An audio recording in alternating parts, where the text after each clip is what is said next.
നമ്മളിപ്പോൾ ഉള്ളത് കോട്ടയം ജില്ലയിലെ ഭരണങ്ങാനത്ത് സ്ഥിതി ചെയ്യുന്ന സെൻറ് മേരീസ് ഫെറോന പള്ളിയിലാണ്. AD 1004 ഈ പള്ളി സ്ഥാപിതമായത്.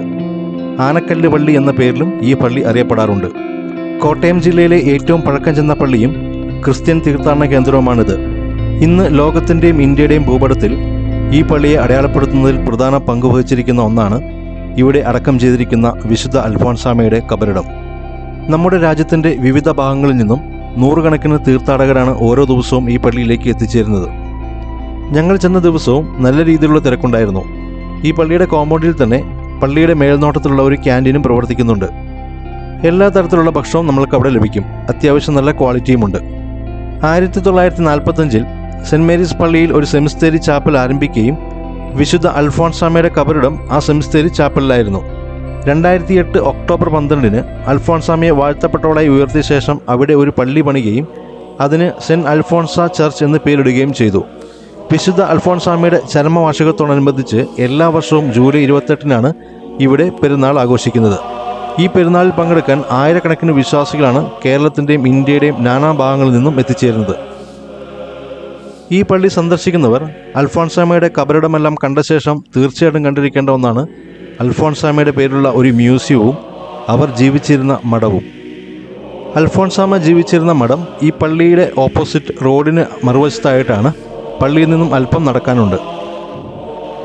വിശുദ്ധ അൽഫോൻസാമ നിത്യജീവിതത്തിൽ ഉപയോഗിച്ചിരുന്ന വസ്തുക്കളും അവരുടെ ജനനം മുതൽ മരണം വരെയുള്ള പ്രധാനപ്പെട്ട നിമിഷങ്ങളും കൂടാതെ അവരെ വിശുദ്ധ പദവിയിലേക്ക് ഉയർത്തുന്നതുമായി ബന്ധപ്പെട്ട ചരിത്രരേഖകളും എല്ലാം അടങ്ങുന്നതാണ് ഈ മ്യൂസിയം. ഇന്ത്യയിൽ നിന്നും വിശുദ്ധ പദവിയിലേക്ക് ഉയർത്തപ്പെട്ട ആദ്യ വനിതയാണ് വിശുദ്ധ അൽഫോൻസാമ എന്നറിയപ്പെടുന്ന അന്നക്കുട്ടി മുട്ടത്തുപാടം. 1910 ഓഗസ്റ്റ് 19 ജനിച്ച് 1946 ജൂലൈ 28 മരിച്ചത്. ഇന്ത്യൻ തപാൽ സ്റ്റാമ്പിൽ പ്രത്യക്ഷപ്പെട്ട ആദ്യ മലയാളി വനിത കൂടിയാണ് അൽഫോൻസാമ. കോട്ടയം ജില്ലയിലെ അർപ്പൂക്കര ഗ്രാമത്തിലെ മുട്ടത്തുപാടത്ത് ജോസഫിൻ്റെയും മേരിയുടെയും 4ാമത്തെ മകളായിട്ടാണ് 1910 ഓഗസ്റ്റ് 19 അൽഫോൻസാമ ജനിച്ചത്. അന്നക്കുട്ടി എന്ന പേരാണ് അന്ന് അവർക്ക് നൽകിയിരുന്നത്. ചെമ്പകശ്ശേരി രാജഭരണകാലത്ത് മുട്ടത്തുപാടം കുടുംബം അർപ്പൂക്കരയിൽ സ്ഥിരതാമസമാക്കുകയും പിന്നീട് കൊട്ടാരം വൈദ്യന്മാരെ പ്രവർത്തിക്കുകയും ചെയ്തിരുന്നതായിട്ടാണ് പറയപ്പെടുന്നത്. ഇന്നും ഈ കുടുംബത്തിലെ ചില അംഗങ്ങൾ വൈദ്യന്മാരായി അറിയപ്പെടുന്നുണ്ട്. അൽഫോൻസാമയെ ഗർഭിണിയായിരിക്കുമ്പോൾ അമ്മ ഒരു പാമ്പിനെ കണ്ട് പേടിച്ച് 8ാം മാസത്തിലാണ് അൽഫോൻസാമ ജനിക്കുന്നത്. അൽഫോൻസാമ ജനിച്ച് 27ാം ദിവസവും അൽഫോൻസാമയുടെ അമ്മ മരണപ്പെട്ടു. പരിപാലിക്കാൻ ആരുമില്ലാത്തതുകൊണ്ട് മാതൃ സഹോദരി അന്നമ്മയാണ് മുട്ടുചിറയിലേക്ക് അൽഫോൻസാമയെ കൊണ്ടുപോയത്. പിന്നീട് വല്യമ്മയായ ത്രേസ്യാമ്മയാണ് അൽഫോൻസാമയെ നോക്കിയത്. 1916 അർപ്പൂക്കരയിലെ തൊണ്ണംകുഴി സർക്കാർ സ്കൂളിലാണ് AE അന്ന എന്ന പേരിൽ അൽഫോൻസാമ വിദ്യാഭ്യാസത്തിനായി ചേർന്നത്. സ്കൂളിൽ ചേർക്കാൻ ഒപ്പം പോയ പിതാവിൻ്റെ സഹോദരനായ ഏലുപ്പറമ്പിൽ ഈപ്പൻ്റെ പേരിൽ നിന്നുമാണ് AE എന്ന ഇനീഷ്യൽ ചേർക്കപ്പെട്ടതെന്നാണ് അനുമാനിക്കപ്പെടുന്നത്. വളരെ ചെറുപ്പത്തിൽ തന്നെ പാവങ്ങളോട് അനുകമ്പ കാട്ടിയിരുന്ന അന്നക്കുട്ടിയെ സഹപാഠികൾക്കെല്ലാം പെട്ടെന്ന് തന്നെ ഇഷ്ടമായി. 1920 3ാം ക്ലാസ് പഠനം പൂർത്തിയാക്കിയ അന്നക്കുട്ടിയെ പിതാവ് അതേ വർഷം തന്നെ മുട്ടുചിറ ഗവൺമെൻറ് സ്കൂളിൽ 4ാം ക്ലാസ്സിൽ ചേർക്കുകയും ചെയ്തു. മുട്ടുചിറ പുതുക്കാരി കുടുംബമായിരുന്നു അന്നക്കുട്ടിയുടെ അമ്മ മേരി. മേരിയുടെ സഹോദരിയായ അന്നമ്മയുടെ വീട്ടിൽ താമസിച്ചായിരുന്നു പിന്നീട് അൽഫോൻസാമയുടെ പഠനം. അങ്ങനെ 1920 മുതൽ അന്നക്കുട്ടിക്ക് വല്യമ്മ വളർത്തമ്മയാവുകയും ചെയ്തു. മുട്ടത്തുപാടം കുടുംബം പോലെ പേര് കേട്ടതായിരുന്നു വല്യമ്മയുടെ മുരിക്കൻ കുടുംബവും. അന്നക്കുട്ടിയെ ഭംഗിയുള്ള വസ്ത്രങ്ങൾ അണിയിക്കുന്നതിലും അവ വൃത്തിയായി സൂക്ഷിക്കുന്നതിലും വല്യമ്മ പ്രത്യേകം ശ്രദ്ധിച്ചിരുന്നു.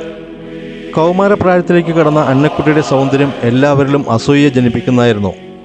നല്ല രീതിയിലുള്ള വസ്ത്രം ധരിച്ച് പള്ളിയിലും സ്കൂളിലും പോകുന്ന അന്നക്കുട്ടിയെ അനുദിനം ആളുകൾ ശ്രദ്ധിച്ചു വന്നു.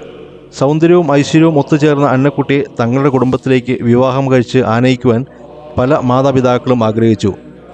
അങ്ങനെ മാതാപിതാക്കൾ ദല്ലാൾമാർ വഴി മുറുക്കൻ തറവാട്ടിലേക്ക് അന്നക്കുട്ടിക്ക് വേണ്ടി വിവാഹാലോചനകൾ തുടങ്ങി. 12 വയസ്സാകുമ്പോൾ വിവാഹം നടത്തിയിരുന്ന അക്കാലത്ത് അന്നക്കുട്ടിയെയും വിവാഹം കഴിച്ചയക്കണമെന്ന് പേരമ്മയിൽ ആഗ്രഹം ഉടലെടുക്കുകയും അവർ ഭർത്താവിനെ അറിയിക്കുകയും ചെയ്തു. അങ്ങനെ സൽസ്വഭാവിയായ ഒരാളെ കൊണ്ട് അന്നക്കുട്ടിയെ വിവാഹം കഴിപ്പിക്കുവാൻ അവർ തീരുമാനിച്ചു. തനിക്ക് ഇങ്ങനെ വിവാഹ ആലോചനകൾ നടക്കുന്ന വിവരമൊന്നും അന്നക്കുട്ടി അറിഞ്ഞിരുന്നില്ല. അക്കാലത്ത് ചെറുക്കൻ്റെയും പെണ്ണിൻ്റെയും പിതാവ്, പിതൃ സഹോദരന്മാർ, അമ്മാവന്മാർ എന്നിവർ പരസ്പരം കണ്ട് കാര്യങ്ങൾ തീരുമാനിച്ചാണ് ഉറപ്പിച്ചിരുന്നത്. അവരുടെ തീരുമാനങ്ങൾക്ക് വധുവരന്മാർ വഴങ്ങുക എന്ന രീതി മാത്രമേ അക്കാലത്ത് നിലനിന്നിരുന്നുള്ളൂ. ഇതാണ് ഭരണങ്ങാനം പള്ളി അല്ലെങ്കിൽ ആനക്കല്ല് പള്ളി എന്നറിയപ്പെടുന്ന സെൻറ് മേരീസ് ഫെറോന ചർച്ച്. കോട്ടയം ജില്ലയിലെ ഏറ്റവും പഴക്കം ചെന്ന പള്ളിയാണിത്. 1986 ജോൺ പോൾ രണ്ടാമൻ മാർപ്പാപ്പ സദസ്സിനെ അഭിസംബോധന ചെയ്ത പോഡിയവും മറ്റും പള്ളിയിലെ ഒരു സ്മാരകമായി സംരക്ഷിച്ചു പോരുന്നുണ്ട്.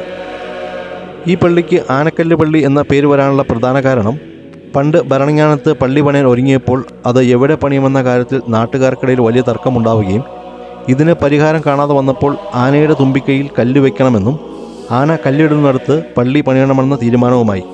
അങ്ങനെ ആന കല്ലിട്ട സ്ഥലം പിന്നീട് ആനക്കല്ല് എന്നറിയപ്പെട്ടു.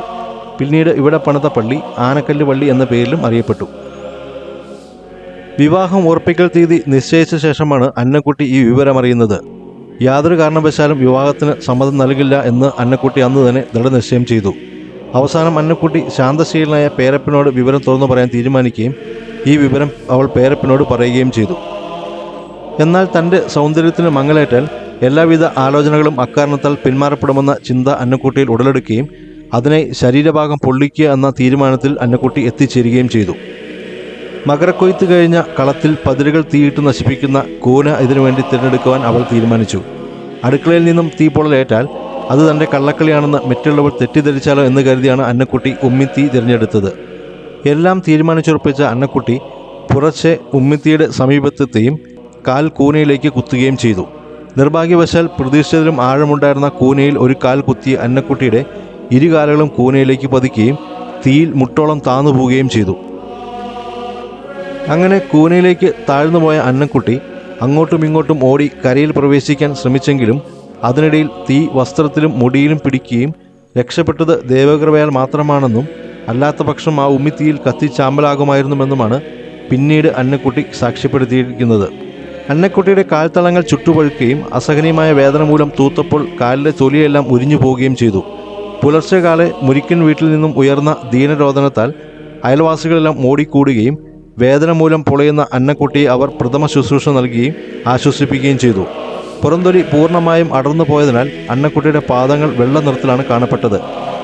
ആ സമയം വീട്ടിലില്ലാതിരുന്ന പേരപ്പനെ ആളയച്ചു വരുത്തുകയും കാലിൽ ഒട്ടിച്ചേർന്ന കാൽത്തളകൾ തട്ടാന വിളിച്ച് മുറിച്ചു നീക്കുകയും ചെയ്തു. ഈ സമയം അന്നക്കുട്ടിയുടെ പിതാവിനെയും വരുത്തുകയും ഈ രംഗം കണ്ട് അന്നക്കുട്ടിയുടെ പിതാവ് ഹൃദയം നൊന്ത് കരയുകയും ചെയ്തു. ഒരു വൈദ്യൻ കൂടിയായ വല്യപ്പൻ്റെ നിർദ്ദേശാനുസരണം അന്നക്കുട്ടിയെ കൂടുതൽ ചികിത്സയ്ക്കായി അർപ്പൂക്കരയിൽ എത്തിക്കുകയും അതിവിശിഷ്ടവും ദുർലഭവുമായിരുന്ന ഔഷധ പ്രയോഗത്തിലൂടെ അന്നക്കുട്ടിയുടെ കാലിലെ വ്രണം ഭേദപ്പെടുത്തുകയും ചെയ്തു. അന്നക്കുട്ടിയുടെ ഉറച്ച തീരുമാനം മൂലം പേരമ്മ വിവാഹാലോചനകളിൽ നിന്നും സാവധാനം പിന്നോക്കം മാറുകയും വിവാഹാലോചനകളുമായി വന്ന കുടുംബാംഗങ്ങളും സാവധാനം പിന്നോട്ട് മാറുകയും ചെയ്തു. അന്നക്കുട്ടി വിവാഹത്തിന് സമ്മതിക്കില്ല എന്ന പൂർണ്ണബോധ്യം വന്നതിനാൽ പേരമ്മ പിന്നെ ആ ശ്രമത്തിൽ നിന്നും പൂർണ്ണമായും പിന്മാറി. എങ്കിലും അന്നക്കുട്ടിക്ക് തൻ്റെ ഇംഗിതങ്ങൾ അറിയാമായിരുന്ന പേരപ്പൻ തന്നെയായിരുന്നു ഏക ആശ്രയം. 6ാം ക്ലാസ് ജയിച്ചതിനു ശേഷം അന്നക്കുട്ടി പിന്നീട് മുട്ടുച്ചിറ ഗവൺമെൻറ് UP സ്കൂളിൽ നിന്നും പിരിഞ്ഞ് മുട്ടുച്ചിറയുള്ള ഭവനത്തിൽ പേരമ്മയെ സഹായിച്ച് കഴിഞ്ഞുകൂടി. ഈ കാലഘട്ടത്തിൽ മുട്ടുച്ചിറ കർമ്മലീത്ത മഠത്തിൽ നിന്നും കന്യാസ്ത്രീകൾ പേരമ്മയുടെ അടുത്തെത്തുകയും അന്നക്കുട്ടിയെ മഠത്തിൽ ചേർക്കുന്നതിനായി നിർബന്ധിക്കുകയും ചെയ്തിരുന്നു. മഠത്തിൽ ചേരുക എന്നതിലുപരി ഏത് സഭ സ്വീകരിക്കണമെന്ന് അന്നക്കുട്ടി അന്ന് നിശ്ചയിച്ചിരുന്നില്ല. മറ്റാരുടെ തീരുമാനം പോലെ എന്തും സ്വീകരിക്കാൻ അന്ന് അവൾ തയ്യാറായിരുന്നു. മുട്ടുച്ചിറ പള്ളിയിലെ വിശ്രമജീവിതം നയിച്ചിരുന്ന മുരിക്കൻ പോത്തച്ഛനും അരുവിത്തുറ പള്ളി വികാരിയായിരുന്ന മുട്ടത്തുപാടത്ത് യൗസപ്പച്ചനും അന്നക്കുട്ടിക്ക് ഭാവി ഉപദേശം നൽകുകയും വിശുദ്ധ ഫ്രാൻസിസ് അസീസിയെ ആത്മീക നേതാവായി കാണുന്ന ക്ലാരിസ്റ്റ് കോൺഗ്രിനേഷനിൽ ചേരുക എന്നുമായിരുന്നു അവർക്ക് നൽകിയ ഉപദേശം. അങ്ങനെ ഭരണജ്ഞാനം മഠത്തിൽ നിന്നും ചില കന്യാസ്ത്രീമാരുമെല്ലാം മുട്ടുച്ചിറയിലെത്തുകയും അവർ അന്നക്കുട്ടിയുമായി പള്ളിമുറിയിൽ വെച്ച് നേരിട്ട് സംസാരിക്കുകയും ചെയ്തു. എല്ലാവർക്കും അന്നക്കുട്ടിയിൽ മതിപ്പുണ്ടാവുകയും അവർ തങ്ങളുടെ മഠത്തിൽ ചേരണമെന്ന് ആഗ്രഹിക്കുകയും ചെയ്തു. അങ്ങനെ വിവാഹ വസ്ത്രങ്ങൾ ഒരുക്കിയിരുന്ന കുടുംബാംഗങ്ങൾ ഈ സമയം അന്നക്കുട്ടിക്ക് ആവശ്യമായ വെള്ള വസ്ത്രങ്ങൾ ഒരുക്കാൻ തുടങ്ങി.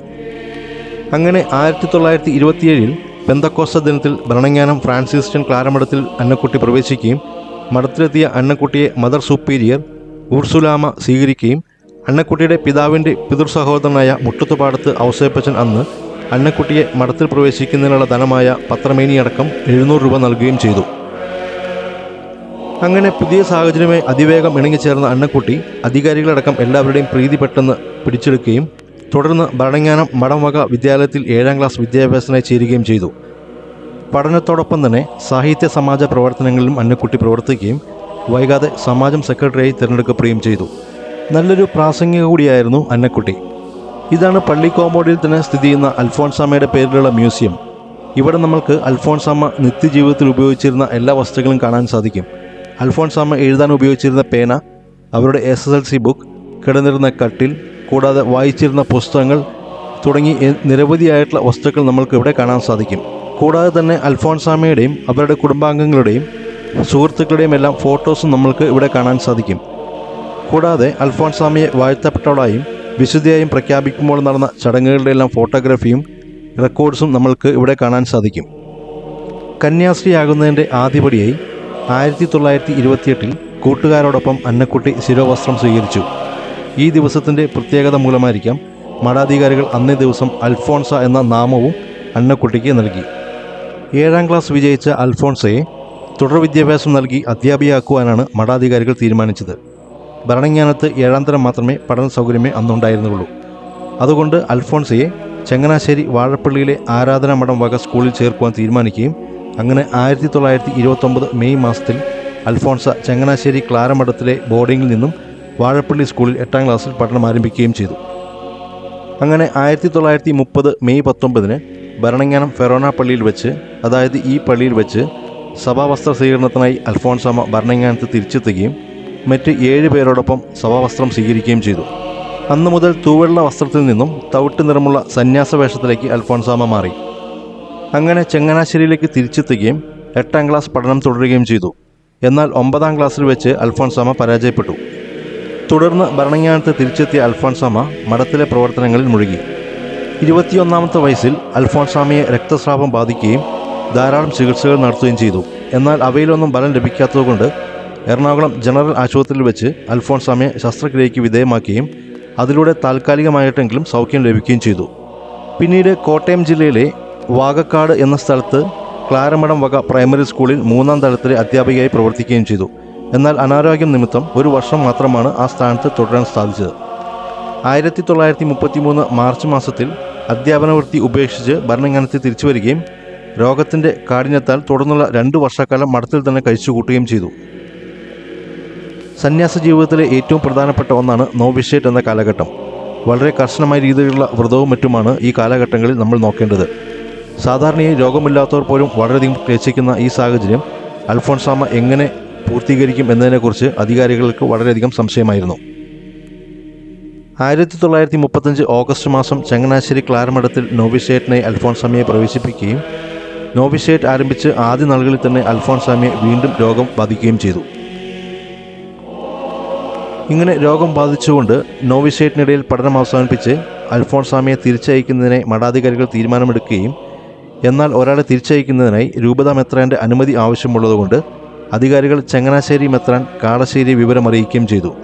അൽഫോൺസാമയ്ക്കൊപ്പം മറ്റു മൂന്ന് പേരെയും രോഗങ്ങൾ ബാധിച്ചിരുന്നു. മെത്രാൻ ഇവരെ സന്ദർശിക്കുകയും അൽഫോൺസയെ തിരിച്ചയക്കേണ്ടതില്ല എന്ന തീരുമാനമെടുക്കുകയും ചെയ്തു. രോഗബാധിതരായതുകൊണ്ട് തന്നെ എല്ലാവരും രാത്രി കാലഘട്ടങ്ങളിൽ അൽഫോൺസാമയെ പ്രത്യേകം ശ്രദ്ധിച്ചിരുന്നു. ഇങ്ങനെ ഒരു ദിവസം തനിയെ കട്ടിലിരുന്ന് സംസാരിക്കുന്ന അൽഫോൺസാമയോട് തിരക്കിയപ്പോൾ ചാവറയച്ചനോടാണ് താൻ സംസാരിക്കുന്നതെന്നും നിങ്ങൾക്കാർക്കും അച്ഛനെ കാണാൻ സാധിക്കുന്നില്ലേ എന്നുമാണ് തിരിച്ചു ചോദിച്ചത്. അന്ന് വരെ സ്വയം ശരീരം ചലിപ്പിക്കാൻ പോലും ബുദ്ധിമുട്ടിയിരുന്ന അൽഫോൺസാമയിൽ നല്ല രീതിയിൽ മാറ്റങ്ങൾ സംഭവിക്കുകയും അൽഫോൺസാമ രോഗത്തിൽ നിന്നും രക്ഷപ്പെട്ടിരിക്കുന്നു എന്ന് മറ്റുള്ളവർക്ക് തോന്നുകയും ചെയ്തു. താൽക്കാലികമായിട്ടെങ്കിലും രോഗങ്ങളിൽ നിന്നെല്ലാം മോചിതമായ അൽഫോൺസാമ 1936 ഓഗസ്റ്റ് മാസം ചങ്ങനാശ്ശേരി മഠത്തിൽ വെച്ച് നിത്യവ്രത വാഗ്ദാനം നടത്തുകയും തുടർന്ന് ഏതാനും ദിവസങ്ങൾക്ക് ശേഷം ഭരണങ്ങാനത്ത് എത്തിച്ചേരുകയും ചെയ്തു. ആഘോഷങ്ങളിലോ യാത്രകളിലോ ഒന്നും പങ്കെടുക്കാതിരുന്ന അൽഫോൺസാമ തികച്ചും ഒരു സന്യാസിയായിട്ട് തന്നെയാണ് അവിടെ കഴിഞ്ഞുകൂടിയത്. ഇതിനിടയിൽ വീണ്ടും അൽഫോൺസാമയെ പനിയും ചുമയും പോലുള്ള രോഗങ്ങൾ പിടികൂടുകയും ചെയ്തു. ഇതിനിടയിൽ അൽഫോൺസാമയുടെ ഉദരത്തിൽ ഒരു പരു ഉണ്ടാവുകയും അത് നീര് വെച്ച് വലിയ മുറിവായി തീരുകയും ചെയ്തു. ഇങ്ങനെ നാളുകളോളം രോഗത്താൽ വലഞ്ഞ അൽഫോൺസാമ 1940 സെപ്റ്റംബർ മാസം കിടക്കയിൽ എഴുന്നേറ്റിരിക്കുകയും വിശുദ്ധ കൊച്ചു ത്രേസ്യയുടെ ചരമദിനത്തിലാണ് അവർ മുൻകൂട്ടി അറിയിച്ച പ്രകാരം താൽക്കാലികമായെങ്കിലും സൗഖ്യമുണ്ടായതെന്ന് വിശ്വസിക്കുകയും ചെയ്യുന്നു. ഒരിക്കലും പഠിക്കാത്ത തമിഴ് ഭാഷയിലുള്ള പുസ്തകങ്ങൾ അവർ വായിക്കുകയും അത് മറ്റുള്ളവർക്ക് പറഞ്ഞു കൊടുക്കുകയും ചെയ്തിരുന്നു. 1945 ജൂലൈ മാസത്തിൽ കഠിനമായ പാരവശ്യം അൽഫോൺസാമയ്ക്ക് അനുഭവപ്പെടുകയും ഈ സമയത്ത് കട്ടിലിൽ കിടന്ന് ഉരുളുന്ന അവരുടെ ദേഹം തണുത്ത് മരവിക്കുകയും പിന്നീട് വിയർത്ത് വിളറുകയും ചെയ്തു. ഈ അവസ്ഥ ഒരു അവസരത്തിൽ 5 മണിക്കൂറോളെങ്കിലും തുടർന്നിരുന്നു. ഈ സമയം മലേറിയ എന്ന രോഗവും അൽഫോൺസാമയെ ബാധിച്ചു. ഈ രോഗാവസ്ഥകളിൽ ഇനി അധികം നാൾ ജീവിക്കില്ലെന്ന് മനസ്സിലായ അൽഫോൺസാമ 1946 ജൂൺ മാസം അവസാനം അവർ റോമുളൂസ് അച്ഛന് കത്തെഴുതുകയും ഉടൻ ഭരണങ്ങാനത്ത് എത്തിച്ചേരണമെന്ന് അപേക്ഷിക്കുകയും ചെയ്തു. അച്ഛൻ ജൂലൈ 5-ന് ഭരണങ്ങാനത്തെത്തുകയും അച്ഛനോട് അൽഫോൺസാമ്മ തൻ്റെ അവസ്ഥ മൂലം മറ്റുള്ളവർക്കുണ്ടാകുന്ന ബുദ്ധിമുട്ടുകൾ ബോധിപ്പിക്കുകയും അച്ഛൻ്റെ ഉപദേശങ്ങൾ സ്വീകരിച്ച ശേഷം ഞാൻ എത്രയും വേഗം മരിക്കാൻ പ്രാർത്ഥിക്കട്ടെ എന്ന് അച്ഛനോട് അപേക്ഷിക്കുകയും ചെയ്തു. അൽഫോൺസാമ്മയുടെ മരണത്തിൻ്റെ തലേ ദിവസം 1946 ജൂലൈ 27-ന് തന്നെ സന്ദർശിക്കാനെത്തിയ കുരുവിള അച്ഛനോട് ഞാൻ നാളെ ഒരു യുദ്ധമുണ്ടെന്നും അതിനായി ഒരുങ്ങുകയാണ് എന്നുമാണ് അൽഫോൺസാമ്മ അറിയിച്ചത്. 1946 ജൂലൈ മാസം 28-ാം തീയതി ഞായറാഴ്ച രാവിലെ കുർബാനയെല്ലാം പൂർണ്ണമായി പങ്കെടുത്ത ശേഷം അൽഫോൺസാമ്മ ചാപ്പലിലെത്തുകയും പിന്നീട് അൽഫോൺസാമ്മയ്ക്ക് ബുദ്ധിമുട്ടുകൾ ആരംഭിക്കുകയും ചെയ്തു. രോഗം ശക്തിപ്പെട്ടതോടുകൂടി അൽഫോൺസാമ്മയ്ക്ക് അന്ത്യകൂദാശ നൽകുകയും ഏതാണ്ട് ഉച്ചതിരിഞ്ഞ് 2 മണിയോടുകൂടി അൽഫോൺസാമ്മ മരിക്കുകയും ചെയ്തു. പിറ്റേ ദിവസം ബന്ധുക്കളുടെയും മറ്റ് സന്യാസിമാരുടെയും സാന്നിധ്യത്തിൽ അൽഫോൺസാമ്മയെ ഭരണങ്ങാനം സെമിത്തേരി കപ്പലിൽ സംസ്കരിച്ചു. സഹസന്യാസിമാരാണ് അൽഫോൺസാമ്മയുടെ ശരീരം സെമിത്തേരി കപ്പലിലേക്ക് കൊണ്ടുപോയത്. 1985-ൽ ഒരു കുട്ടിയുടെ അസുഖം അൽഫോൺസാമ്മ പ്രാർത്ഥിച്ച് സുഖപ്പെടുത്തുകയും ഈ അത്ഭുത പ്രവൃത്തി അൽഫോൺസാമ്മയെ വിശുദ്ധിയായി പ്രഖ്യാപിക്കാൻ വത്തിക്കാനിൽ നടപടിയെടുക്കാൻ കാരണമാവുകയും ചെയ്തു. ഈ സംഭവത്തെക്കുറിച്ച് ബിഷപ്പ് സെബാസ്റ്റ്യൻ പറയുന്നത്, അദ്ദേഹം വയനാട്ടിലായിരിക്കുമ്പോൾ ജന്മനാ കാലിന് അസുഖം ബാധിച്ച ഒരു കുട്ടിയെ കാണാനിടയാവുകയും കുട്ടിയുടെ കാലുകൾ ജനിച്ചപ്പോൾ തന്നെ ഉള്ളിലേക്ക് വളഞ്ഞിരിക്കുന്നതുമായിരുന്നു. നടക്കാൻ അവന് ഒരു വടിയുടെ ആവശ്യമുണ്ടായിരുന്നു. ഇത് കണ്ട് സഹതാപം തോന്നിയ അദ്ദേഹത്തിൻ്റെ കുപ്പായത്തിൻ്റെ പോക്കറ്റിലുണ്ടായിരുന്ന അൽഫോൺസാമ്മയുടെ ചിത്രങ്ങളുള്ള 2 കാർഡുകൾ അവന് നൽകിയ ശേഷം പ്രാർത്ഥിക്കാൻ പറഞ്ഞു. മുസ്ലിം മതത്തിൽപ്പെട്ട കുട്ടിയായിരുന്നു ഇത്. ഏതാനും മാസങ്ങൾക്ക് ശേഷം ഈ കുട്ടി ഇദ്ദേഹത്തെ വീണ്ടും കാണാൻ വരികയും അപ്പോൾ അസുഖമെല്ലാം പൂർണ്ണമായും സുഖപ്പെടുകയും ചെയ്തിരുന്നു. അൽഫോൺസാമ്മയുടെ ധന്യജീവിതവും അവരുടെ പ്രസിദ്ധിയും നാനാ ദിക്കുകളിൽ നിന്നുള്ള അഭ്യർത്ഥനയും മാനിച്ച് പാലാ രൂപതയുടെ മെത്രാനായിരുന്ന മാർ സെബാസ്റ്റ്യൻ വയലിൽ അൽഫോൺസാമ്മയുടെ നാമകരണ നടപടികൾക്ക് തുടക്കം കുറിച്ചു. മെത്രാൻ്റെ നിർദ്ദേശപ്രകാരം പ്രാഥമിക അന്വേഷണം നടത്താൻ ജെ.സി. കാപ്പൻ നിയമിതനാവുകയും ആഴത്തിലുള്ള അന്വേഷണങ്ങൾക്ക് ശേഷം അദ്ദേഹം നാമകരണ നടപടികൾ ഉടൻ ആരംഭിക്കണമെന്ന അനുകൂല ശുപാർശയോടുകൂടിയ അന്വേഷണ ഫലം മെത്രാന് സമർപ്പിക്കുകയും ചെയ്തു. ഇതിൻ്റെ ഭാഗമായി 1953 ഡിസംബർ മാസം ഫാദർ റോമയോ CMJ പ്രധാന ജഡ്ജിയായ രൂപതാ കോടതി രൂപവത്കരിച്ചു. 1957 ഏപ്രിൽ മാസം അൽഫോൺസാമ്മയുടെ കബറിടം തുറന്നു പരിശോധിക്കുകയും 1960 മൂന്നാമത്തെ കോടതി സ്ഥാപിതമാവുകയും ചെയ്തു. നാമകരണ നടപടിയുടെ ഭാഗമായി ആദ്യ 9 വർഷം കൊണ്ട് തന്നെ 822 തവണ ട്രൈബ്യൂണുകൾ കൂടുകയും 126 സാക്ഷികളെ വിസ്തരിക്കുകയും ചെയ്തു. മരിച്ചു കഴിഞ്ഞ് ഏതാണ്ട് 40 വർഷങ്ങൾക്ക് ശേഷമാണ് അൽഫോൺസാമ്മയെ വാഴ്ത്തപ്പെട്ടവളായിട്ട് പ്രഖ്യാപിച്ചത്. 1986 ഫെബ്രുവരി 8-ാം തീയതിയാണ് ജോൺ പോൾ രണ്ടാമൻ മാർപ്പാപ്പ അൽഫോൺസാമ്മയെ വാഴ്ത്തപ്പെട്ടവളായിട്ട് പ്രഖ്യാപിച്ചത്. കോട്ടയത്ത് വെച്ച് അൽഫോൺസാമ്മയും ചാവറയച്ചനെയും ഒരേ ദിവസമാണ് വാഴ്ത്തപ്പെട്ടവരായി പ്രഖ്യാപിച്ചത്. ഇതാണ് അൽഫോൺസാമ്മ ജീവിച്ചിരുന്ന മഠം. ഇത് പള്ളിയുടെ ഓപ്പോസിറ്റായി റോഡിന് എതിർവശത്തായിട്ടാണ് സ്ഥിതി ചെയ്യുന്നത്. പള്ളിയിൽ നിന്ന് നമ്മൾക്ക് ഏതാണ്ട് ഒരു 200 മീറ്ററോളം നടക്കേണ്ടതായിട്ടുണ്ട്. ഇവിടെയും നമുക്ക് അൽഫോൺസാമ്മ ജീവിച്ചിരിക്കുമ്പോൾ ഉപയോഗിച്ചിരുന്ന എല്ലാ വസ്തുക്കളും കാണാൻ സാധിക്കും. 2007 ജൂൺ 1-ന് ബെനഡിക്ട് 16-ാമൻ മാർപ്പാപ്പ അൽഫോൺസാമ്മയുടെ മധ്യസ്ഥതയിൽ നടന്ന ഒരു അത്ഭുതം സ്ഥിരീകരിക്കുകയും അത് സംഭവിച്ച രേഖയിൽ ഒപ്പുവെക്കുകയും ചെയ്തു. 2008 മാർച്ച് 1-ാം തീയതി ബെനഡിക്ട് 16-ാമൻ മാർപ്പാപ്പ അൽഫോൺസാമ്മയെ വിശുദ്ധ പദവിയിലേക്ക് ഉയർത്താൻ തീരുമാനിക്കുകയും 2008 ഒക്ടോബർ 12-ന് മറ്റ് 3 വാഴ്ത്തപ്പെട്ടവരോടൊപ്പം വാഴ്ത്തപ്പെട്ട അൽഫോൺസാമ്മയെ വിശുദ്ധ എന്ന് ഔദ്യോഗികമായി പ്രഖ്യാപിക്കുകയും ചെയ്തു. എല്ലാ വർഷവും ജൂലൈ മാസം 19 മുതൽ 28 വരെയാണ് വിശുദ്ധ അൽഫോൺസാമ്മയുടെ തിരുനാൾ ആഘോഷിക്കുന്നത്. 10,000-കണക്കിന് ആളുകളാണ് അൽഫോൺസാമ്മ ജീവിച്ചിരുന്നതും വിശുദ്ധയുടെ കബറിടം സ്ഥിതി ചെയ്യുന്നതുമായ ഭരണങ്ങാനം പള്ളിയിൽ എത്തിച്ചേരുന്നത്. അൽഫോൺസാമ്മ ജനിച്ച കോട്ടയം ജില്ലയിലെ കുടമാളൂരിലെ ജന്മഗ്രഹമായ മുട്ടത്തുപാടം വീട്, അൽഫോൺസാമ്മയെ ജ്ഞാനസ്നാനം നടത്തിയ കുടമാളൂർ സെൻറ് മേരീസ് ഫെറോന പള്ളി, മുട്ടുചിറ മുരിക്കൻ തറവാട്, കൂടാതെ ഭരണങ്ങാനത്തെ സെൻറ് അൽഫോൺസ കോൺവെൻറ്റ്, ഭരണങ്ങാനത്തെ കബറിടം എന്നിവയെല്ലാം കാണാൻ വേണ്ടി നിരവധി വിശ്വാസികളാണ് ധാരാളമായി എത്തിച്ചേരുന്നത്.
അപ്പോൾ നിങ്ങൾക്കെല്ലാം ഈ വീഡിയോ ഇഷ്ടമായെന്ന് കരുതുന്നു. നമ്മൾക്ക് മറ്റൊരു പുതിയ വീഡിയോയുമായി വീണ്ടും കാണാം. അതുവരെ എല്ലാവരും ടേക്ക് കെയർ. ബൈ.